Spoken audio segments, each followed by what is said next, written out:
Bonjour à tous les lecteurs du blog Mes Investissements ou de mes livres. Alors aujourd'hui, on va faire une petite vidéo sur les cartes de crédit crypto qui vous permettent de gagner du cashback.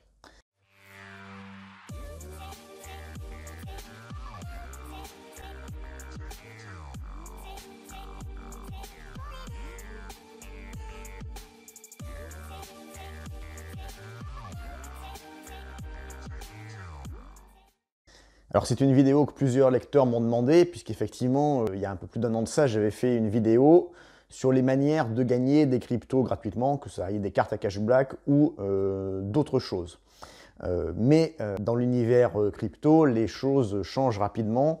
Et finalement, la carte crypto.com que j'avais présentée à l'époque n'est plus ce qu'il se fait de mieux sur le marché actuellement, puisqu'en fait, crypto.com a baissé sensiblement les avantages pour ses utilisateurs.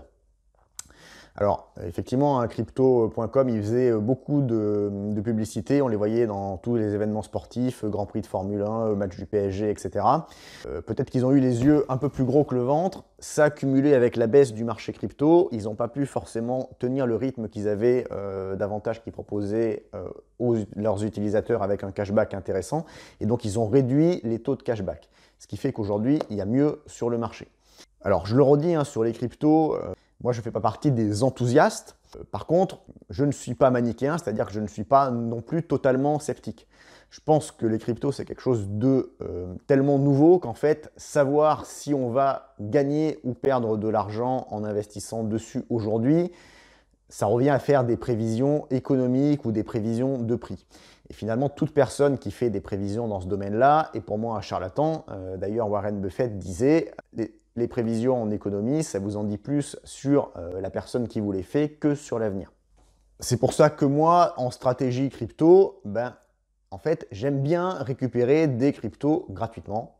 Comme ça, j'en ai. Si ça explose, tant mieux. Et puis, si jamais c'était une bulle ou un phénomène de mode, un épiphénomène qui aura duré une petite décennie, tant pis si ça va à zéro, finalement, j'aurais eu cette petite partie de mon actif crypto gratuitement. Donc, voilà, je me ferai une raison.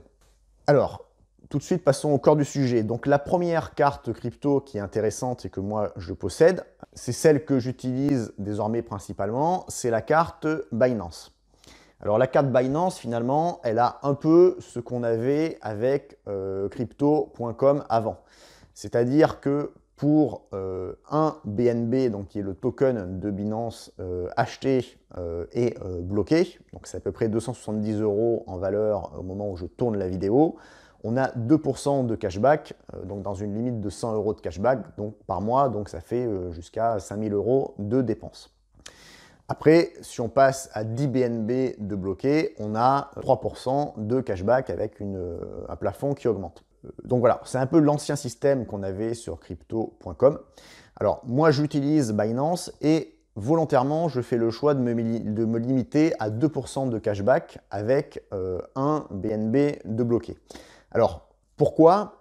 Parce que finalement en fait c'est cette monnaie, ce token d'utilisation, à l'époque le CRO sur crypto.com, aujourd'hui le BNB sur Binance, finalement il est lié à l'intérêt de la plateforme. Quand crypto.com a baissé ses taux de cashback, finalement, le cours du CRO, la monnaie de crypto.com, s'est effondré. Alors, elle n'a pas été à zéro, mais enfin, elle a baissé sensiblement. Donc, je me dis, si la même chose se passait sur Binance, finalement, les sommes que j'ai mises en BNB pourraient finalement perdre de leur valeur. Et on voit que finalement, il y a un ratio qui n'est pas du tout le même. On met 270 €, on a 2% de cashback.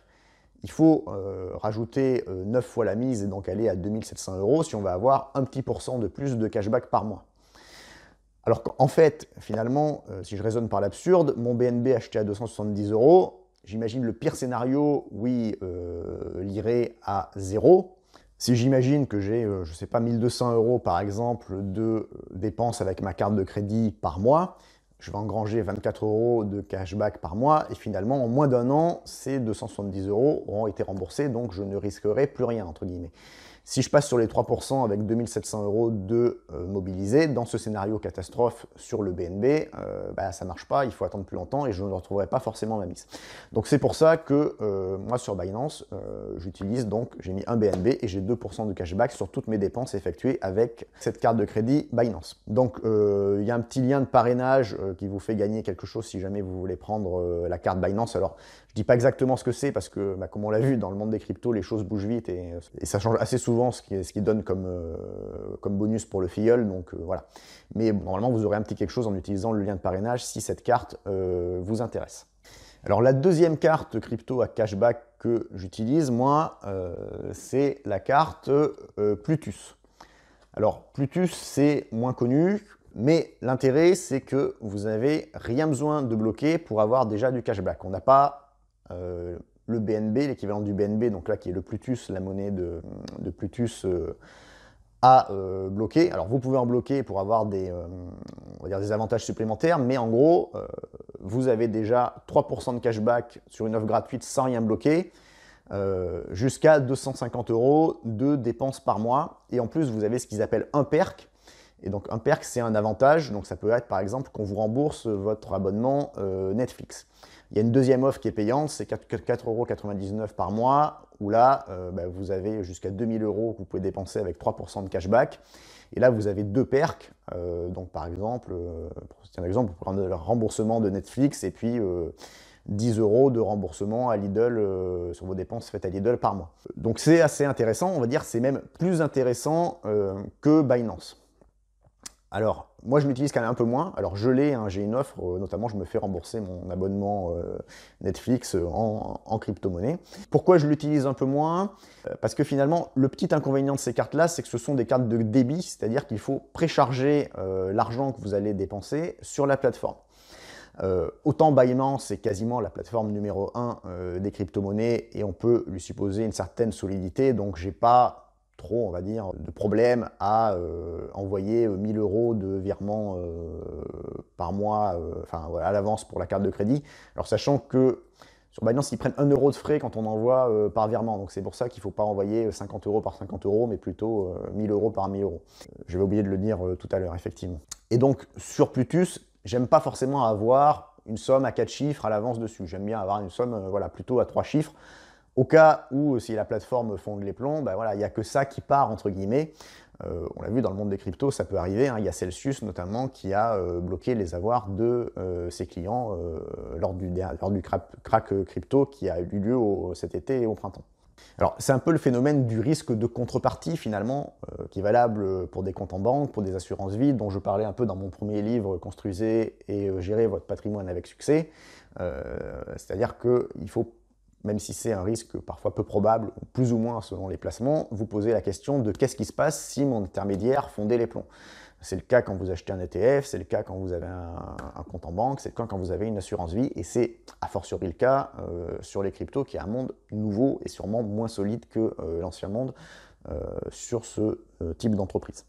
Donc voilà, Plutus, pareil, je vous mets un lien de parrainage où vous aurez 10 € si vous vous inscrivez via le lien en bonus à l'inscription dans la crypto-monnaie maison, donc que vous pouvez après convertir en euros ou convertir en d'autres crypto-monnaies. Alors moi, à chaque fois, les bonus sont versés dans la crypto-monnaie maison sur ces cartes, c'est-à-dire qu'ils sont versés en BNB sur Binance, ils sont versés en PLU sur Plutus. Moi, ce que je fais, c'est qu'à chaque fois, je les convertis immédiatement dans le roi Bitcoin et le prince Ether, et je ne veux pas garder d'autres crypto-monnaies. Je pense que le monde des crypto-monnaies, c'est un monde assez spéculatif comme ça, pour finalement se concentrer sur les deux principales. Le petit inconvénient de Plutus, c'est effectivement que c'est peut-être une monnaie un peu plus difficile à convertir, à transférer, alors que sur Binance, ça se fait tout seul. Alors on peut aussi la convertir directement en euros, même si là, on est un peu sur une zone grise côté fiscalité. En gros, est-ce que la crypto-monnaie que vous gagnez quand vous la convertissez en fiat, elle rentre à 0 au prix du jour, a priori au prix du jour, mais bon, ça pourrait changer. Donc bon, voilà. Et j'ai une troisième carte que j'associe à ça, mais qui n'est pas une carte purement crypto en fait, qui est la carte Curve. Donc la carte Curve, ça c'est une carte qui permet de mettre d'autres cartes de crédit derrière. C'est-à-dire qu'en fait, moi j'ai ma carte Binance derrière, j'ai ma Plutus, j'ai ma Visa de ma banque classique. Et donc finalement, vous payez tout le temps avec cette carte et vous pouvez choisir quelle est la carte avec laquelle vous dépensez. Alors ça évite de traîner 50 cartes dans le portefeuille. Ça peut aussi être intéressant pour des couples, par exemple, il y en a un qui a la carte Binance avec lui et profite du cashback, et l'autre utilise la carte Curve pour profiter aussi du cashback tout en n'ayant qu'une carte Binance, par exemple. Donc il y a plusieurs offres gratuites ou payantes avec un abonnement par mois, sachant que la gratuite, on peut mettre moins de cartes dessus, et moi, celle que j'ai, par exemple, c'est soit 4 € par mois à peu près, et on a l'avantage de pouvoir mettre jusqu'à 5 cartes, et surtout de pouvoir jouer à retour vers le futur, c'est-à-dire quand on a fait une dépense avec une carte qui était paramétrée comme la principale, parce que par exemple votre carte Binance ou Plutus n'était pas suffisamment chargée à l'avance, vous pouvez revenir en arrière, faire un retour dans le futur, dire là voilà, ça a payé avec ma Visa parce que j'avais plus rien sur ma Binance, je demande de faire la fonction qu'ils appellent Go Back in Time, je demande finalement que cette dépense elle revienne sur ma Binance que j'ai entre-temps préchargé, et voilà, comme ça, vous revenez en arrière, vous êtes remboursé sur votre Visa classique, et vous êtes débité sur votre Binance qui est maintenant désormais chargé, et comme ça, vous profitez du cashback. Et même finalement, voilà, d'optimiser un peu comme ça ces réductions. Si je fais le parallèle avec l'immobilier, puisque vous êtes peut-être tombé sur cette vidéo par hasard, mais je suis plus connu pour mes investissements immobiliers et mon best-seller, le livre L'investissement immobilier locatif intelligent, que pour mes vidéos sur les cryptos. Donc je discutais justement avec un ami investisseur immobilier qui me disait que, voilà, arrivant en fin d'année, il avait vu qu'il allait avoir cette année à peu près 1000 € de revenus fonciers positifs, et qu'il était tout juste dans la tranche à 41%. Donc en gros, ça fait 57% d'imposition. Il me dit, j'en ai finalement profité pour mettre des radiateurs mieux dans 2 appartements. En gros, des radiateurs type voilà, inertie sèche plus film, en gros autour de 200 € le radiateur sur du 2000 watts. Il me dit, je les ai eus au tiers du prix. Parce que déjà, sur l'aspect fiscal, ces 1000 € de dépenses, ils auraient été taxés à 41 plus 57,2%, donc à 58%. Donc il lui coûte plus finalement qu'en net 42% du prix.